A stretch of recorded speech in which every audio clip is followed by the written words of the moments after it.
पलवल के राजकीय वरिष्ठ माध्यमिक विद्यालय में शिक्षा से वंचित रह गए बच्चों के सर्वे के लिए जिला शिक्षा अधिकारी अशोक बघेल के नेतृत्व में एक मीटिंग का आयोजन किया गया, जिसमें अधिकारियों को आगामी सत्र में शिक्षा से वंचित रह गए बच्चों को स्कूल की मुख्यधारा से जोड़ने के लिए आवश्यक दिशा निर्देश दिए गए। सहायक परियोजना अधिकारी हुक्मचंद ने बताया कि जिले में बहुत से बच्चे ऐसे होते हैं जिनकी पढ़ाई किसी कारणवश बीच में ही छूट जाती है। ऐसे बच्चों को दोबारा से शिक्षा की मुख्य धारा से जोड़ने के लिए समग्र शिक्षा विभाग हरियाणा की तरफ से विशेष अभियान चलाया गया है। अभियान के तहत पिछले 3 वर्षों में करीब 4600 बच्चों को अब तक मोटिवेट कर स्कूल की मुख्य धारा से जोड़ा गया है और जो बच्चे शिक्षा से वंचित रह गए हैं उनको भी चिन्हित करके स्कूल की मुख्य धारा से जोड़ने का काम किया जाएगा। इसी को लेकर आज जिला शिक्षा अधिकारी अशोक बघेल के नेतृत्व में राजकीय वरिष्ठ माध्यमिक विद्यालय में एक मीटिंग का आयोजन किया गया था, जिसमें सभी सीआरसी, एवीआरसी, खंड शिक्षा अधिकारी व मौलिक शिक्षा अधिकारी मौजूद रहे। और इस मीटिंग का मुख्य उद्देश्य यही था कि आगामी सत्र में 7 से 9 साल तक के जो बच्चे शिक्षा से वंचित रह गए हैं उनको भी चिन्हित करके स्कूल की मुख्य धारा से जोड़ने का काम किया जाए। उन्होंने कहा कि इस अभियान का मुख्य मकसद यही है कि कोई भी बच्चा शिक्षा से वंचित न रहे। ये जो हमारा अभियान है आउट ऑफ स्कूल बच्चों के लिए 2018 से हमारा शुरू हुआ है और पिछले विगत 3 वर्षों में हमने लगभग 4600 बच्चों को यहाँ पर इनरोल करा दिया है, मेन स्ट्रीम कराया है। जो बच्चे किसी भी स्कूल में नहीं जाते थे या किसी कारण से बच्चे पढ़ाई से वंचित थे या जो बच्चे बीच में अपनी पढ़ाई छोड़ गए थे, उन बच्चों को हमने चिन्हित करके और स्पेशल ट्रेनिंग दे करके उनको हमने शिक्षा की मुख्य धारा में शामिल किया है।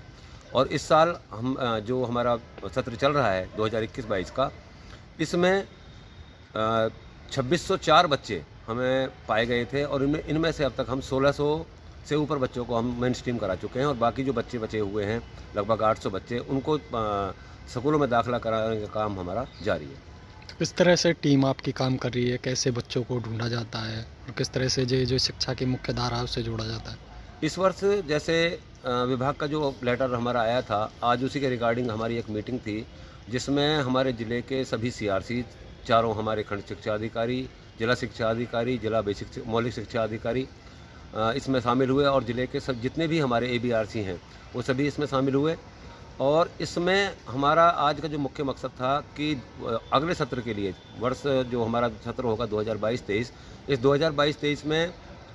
जो आउट ऑफ स्कूल कितने बच्चे हमारे यहाँ पर हैं, कौन कौन सी ऐसी पॉकेटें हैं जहाँ पर वो बच्चे हम उनको चिन्हित करेंगे, पॉकेट हमने चिन्हित की हैं कुछ, वहाँ पर वो सर्वे वहाँ पर कराया जाएगा। और अगले साल अब तक जो ये प्रोग्राम था ये चलता था 7 साल से लेकर के 14 साल तक के जो ड्रॉप आउट और या जो नेवर एनरोल्ड बच्चे थे, इस बार 15 साल से 19 साल तक के बच्चों को भी इसमें शामिल किया गया है। और इसके पीछे सरकार का जो मुख्य उद्देश्य है वो ये है कि जो बच्चे 8वीं या 8वीं के बाद या 10वीं करने के बाद अपनी शिक्षा किसी कारण से बीच में छोड़ देते हैं, उनको फिर से मुख्य धारा में ला करके कम से कम उनको +2 लेवल तक उनको शिक्षित किया जाए। तो स्लम बस्तियां भी चिन्हित की गई हैं? हाँ, इसमें जैसे हमारे पलवल में जहाँ पर हमारे जो माइग्रेंट लेबर की बस्तियाँ हैं या जो स्लम बस्तियाँ हैं या हम कहें कि जो हमारा मेवात का जो क्षेत्र है उसमें बहुत सारे बच्चे अभी भी आउट ऑफ स्कूल हैं और वो किन्हीं कारणों से वो स्कूल नहीं जा पाते। तो हमारा मकसद यही है कि आगे भी इस वर्ष हम सभी बच्चों को एक एक बच्चे को चिन्हित करें। इसमें सभी की रिस्पॉन्सिबिलिटी फिक्स की गई है, यहाँ तक कि स्कूल हेड है, एसएमसी प्रधान है, गांव का सरपंच है या म्यूनिसिपैलिटी का कोई सदस्य है, सभी की जिम्मेवारी सरकार द्वारा फिक्स की गई है। सभी इस बारे में एक अपना एक उसको सर्टिफाइड करेंगे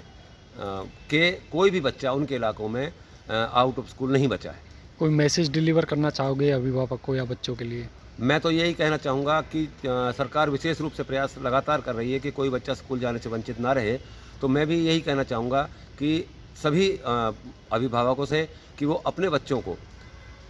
उनको किसी भी प्रकार की कोई समस्या नहीं आने दी जाएगी। अगर उनके पास किसी बच्चे के पास आधार कार्ड नहीं है या कोई और डॉक्यूमेंट्स नहीं है तो किसी भी